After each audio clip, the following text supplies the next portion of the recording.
In this workshop, I'd like to discuss solar installation best practices, what to expect from your generation, and what kind of configurations you might see. Hi, I'm Tim Suddoth, the Distributed Energy Resources Coordinator at Middle Tennessee Electric. I work to help members with emerging technology like solar, electric vehicles, and battery storage. In fact, I'm here again today at our Lebanon office where we recently installed 60 kW solar installation paired with battery storage. This is an actively functioning microgrid designed to let us learn and study how to use the technology to benefit our members. As with any rapidly growing and evolving industry, there's a lot of information out there about solar, batteries, and microgrids, but not all the companies creating this information has your best interest in mind. With a background in solar sales and installations, I maintain a certification and accreditation through the North American Board of Certified Energy Practitioners, or NABCEP. It's something I'm passionate about, and I want to help our members make the best decisions when it comes to going solar. When you have questions about anything related to solar, I hope you'll reach out to me. As I mentioned earlier, we're talking today about the actual solar installation process and what you can expect. I'm going to try to provide this information as an overview. However, there is a bit of technical information I'm providing today. If you have any questions or want further clarification on anything related to what we talk about today, please feel free to reach out to me at tim.suddoth@mtemc.com. I'm happy to answer those more advanced or specific questions. So before you sign a contract, I recommend you research the impact solar has on your homeowner's insurance, tax situation, and the estimated total cost of an installation and that ongoing maintenance. We discussed this in detail in the first two workshops. If you need to review that information, you can watch them on demand at mte.com/Energy Academy or Middle Tennessee Electric's YouTube page. So with your contract signed, it's time to start installing your new PV system.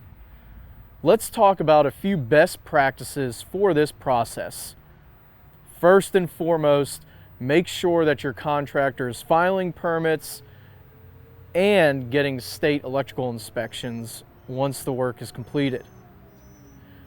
The safety of your home, your family, and your property is critical when installing solar.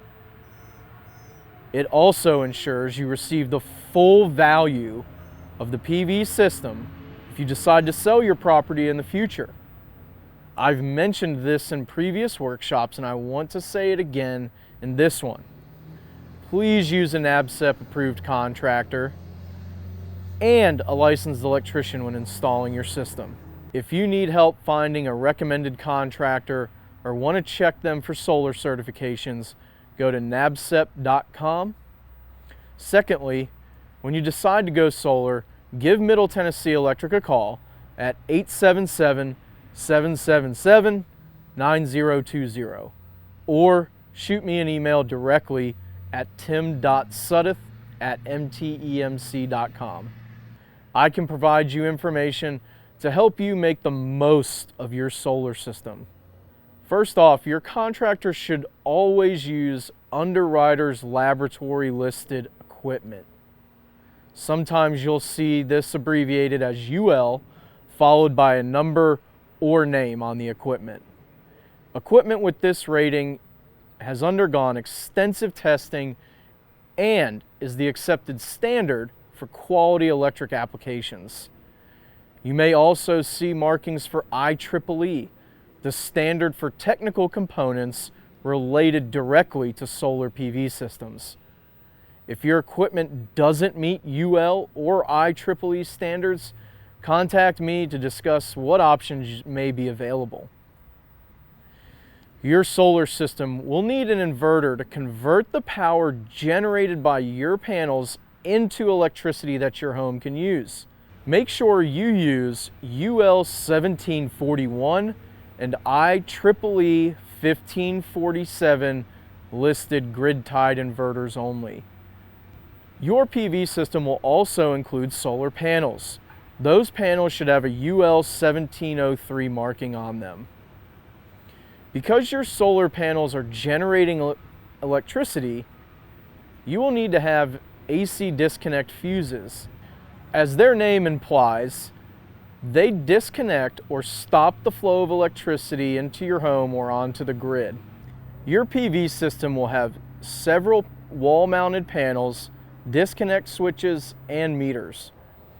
These should be located together and properly labeled. Your meters will need an MTE tamper seal or lock. You need to know where the disconnect panel is and be able to identify it for emergency personnel in the event of a fire or natural disaster to your home. Display warning labels or signs to make first responders aware of the danger when you're not at home. Your system must also pass an emergency shutdown test. This test is used to ensure your system is not backfeeding onto the grid in the event of a power outage. Backfed lines during outages can cause injury or death to line workers, civilians, or emergency personnel working in the area. Keep your equipment and wires out of direct sunlight when possible. This can wear down or overheat the equipment and lead to additional maintenance costs over time.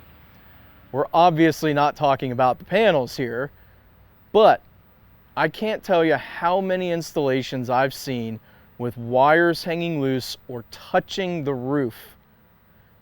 You do not want your wires touching asphalt, shingles, or metal. Roofs can get upwards of 150 degrees in the summertime, and it'll eat through that jacket, as well as wind blowing it, scraping against that shingle. And again, not only does sunlight deteriorate the equipment, but animals and storm debris can cause damage as well. Every time one of these little things happens, it costs money to fix. So make sure it's protected within reason. Contractors will need to protect this wiring using conduits. Conduits are used primarily for the larger wires, but smaller wires connecting the panels should be neatly tied under the panels attached to the racking for protection. Unprotected wires are unsafe and could lead to injury or worse. If your wires are unprotected, they can also fail sooner than they should.